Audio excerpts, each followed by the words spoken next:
God is selfless. అలాంటి selfless భగవంతుడికి మనం ఎందుకు selfish కనిపిస్తున్నాం? When God is selfless, why should we be selfish? భగవంతుని ఎందుకు కించిత్తైనా కూడా సెల్ఫిష్ లేదు. There is no trace of selfishness in God. అది మీ భావముల యొక్క ప్రతిబింబాలే. They are only reflections of your thoughts. నీ రిఫ్లెక్షన్ రియాక్షన్ రీసౌండ్ వచ్చేసి నీ యొక్క భావాన్ని పాడు చేసుకుంటున్నా.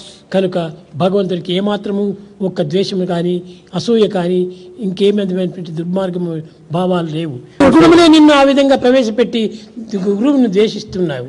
In fact, your own bad qualities, bad thoughts are responsible for your hatred of God. కనుక ఆ విధమైనటువంటి ఉత్తమ భావాలను ఉత్తమమైనటువంటి మార్గంలో మనం వినియోగించుకోవాలని ఆశిస్తున్నాను. Bhagavan wants us to develop noble thoughts, noble sentiments, noble feelings.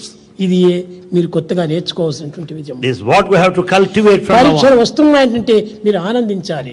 ఎంత త్వరగా వస్తే అంత త్వరగా మనం ఉన్నత స్థాయికి చేరిపోతాం. పరీక్షలే రాకపోతే నీ యొక్క ఉన్నత స్థాయి నీకు చిక్కదు. కనుకనే భగవంతుడు పెట్టేటువంటి టెస్ట్ అంతా కూడా మన యొక్క పవిత్రమైన టెస్ట్ గా భావించుకోవాలి. Consider all tests of God as your sacred test అని test. మీరు అనుకుంటున్నారు కానీ అది పదం చాలా ఉత్తమమైనటువంటి కాదు. And in fact, that word is not that great. Test It is only a taste. Test కాదు. It is not waste. ఈ టెస్ట్ అంతా కూడా నీ మంచి కోసమే చేస్తున్నాడు. The test is for your own good. కనుక ప్రతి ఒక్కరు కూడాను ఏ కష్టములు వచ్చినా ఏ దుఃఖములు వచ్చినా ఏ విచారములు వచ్చినా ఇవన్నీ నా మంచి కోసం నా మంచి కోసం నా మంచి కోసం అనేటువంటి మంచిదిగా నీవు చింతిస్తూ రావాలి.